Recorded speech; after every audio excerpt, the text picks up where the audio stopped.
नमस्कार, मी नानंद किचनमध्ये तुम्हा सर्वांचे खूप खूप स्वागत आहे. आज आपण बनवणार आहोत सकाळच्या न्याहारीसाठी पौष्टिक असे व्हेज उत्तप्पा आणि त्यासोबत असणार आहे ओल्या नारळाची चटणी.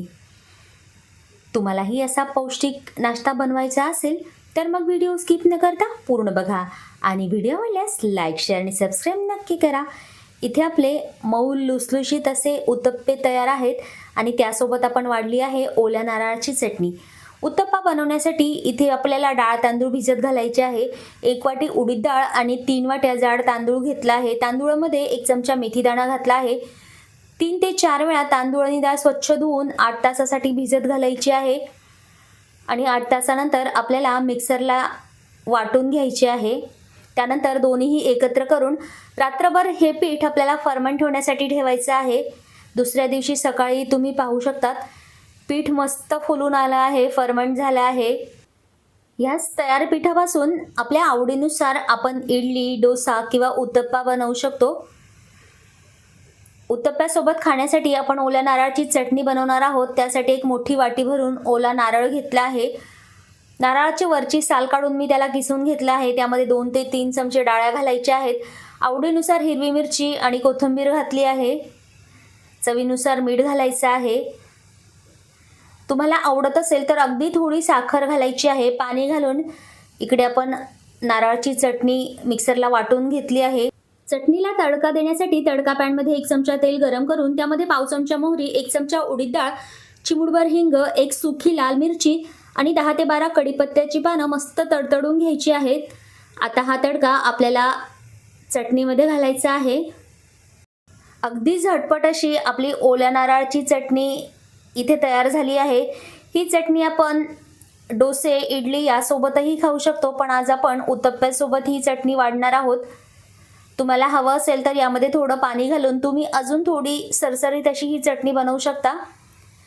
उत्तप्प्यासाठी इथे मी कांदा, टोमॅटो घेतला आहे, सिमला मिरची, गाजर आणि कोथिंबीर घेतली आहे. सर्व भाज्या आपण बारीक चिरून घेतल्या आहेत. तयार पिठातनं जेवढं पीठ आपल्याला आत्ता लागणार आहे त्यामध्ये चवीनुसार मीठ घालायचं आहे. थोडं पाणी घालून पिठाची कन्सिस्टन्सी ॲडजस्ट करायची आहे. इकडे आपलं पीठ तयार आहे. तवा व्यवस्थित गरम करून आपण आता त्यावर उत्तप्पा घालून घेणार आहोत. उत्तप्प्यासाठी आपल्याला पीठ खूप जास्त पातळ करायचं नाही, तर थोडं घट्ट असं हे पीठ ठेवायचं आहे, म्हणजे जाडसर उत्तप्पा आपल्याला तव्यावर घालता येईल. घेतलेल्या सर्व भाज्या आपण इथे घालून घ्यायच्या आहेत. भाज्या तुमच्या आवडीनुसार तुम्ही लांब किंवा चौकोनाकार चिरून घेऊ शकता. इथे गाजर लवकर शिजत नाही, त्यामुळे आपण किसलेला गाजर घेतला आहे आणि सर्व भाज्या चिरून घेतल्या आहेत. आपल्या आवडीनुसार आपल्याला उत्तप्प्यावर लगेचच भाज्या घालून घ्यायच्या आहे, म्हणजे पिठाला त्या व्यवस्थित चिकटून बसतील. वरून आपण थोडं तेल घालणार आहोत. मस्त जाळीदार असा उत्तप्पा आपला तयार झाला आहे. झाकण ठेवून 1 मिनिटभर आपण हे वाफवून घेणार आहोत, म्हणजे भाज्या मस्त शिजतील.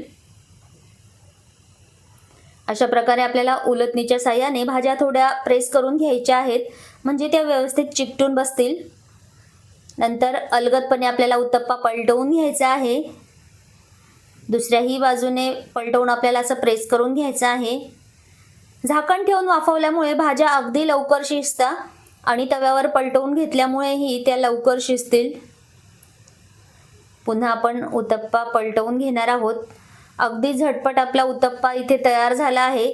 अशाच प्रकारे आपण सर्वच उत्तप्पे तयार करून घेणार आहोत. दिसायला तर हे उत्तप्पे मस्त कलरफुल दिसत आहेत आणि चवीलाही खूप मस्त लागतात, पौष्टिक आहेत. मुलं जर कुठल्याही भाज्या खात नसतील तर तुम्ही त्यामध्ये अजून काही भाज्या इथे घालू शकता. मात्र लवकर शिजणाऱ्या भाज्या आपल्याला घालायच्या आहेत. उत्तप्प्यांसोबत आपण इथे ओल्या नारळाची चटणी वाढली आहे. असा गरमागरम आणि पौष्टिक असा नाश्ता सकाळच्या न्याहारीसाठी अगदी मस्त आहे. जाळीदार आणि मऊ लुसलुशीत असे आपले उत्तप्पे इथे तयार झाले आहेत. तुम्हीही घरीच असा पौष्टिक असा नाश्ता नक्की बनवून बघा आणि घरातील सगळ्यांना खाऊ घाला. तुम्हाला आजचे हे व्हेज उत्तप्पा आणि नारळाची चटणी जर आवडली असेल तर माझ्या व्हिडिओला लाईक करा, आपल्या मित्र आणि फॅमिलीसोबत चॅनलला शेअर करा, सबस्क्राईब करा आणि हो, व्हिडिओला हाईप करायला अजिबातच विसरू नका. धन्यवाद.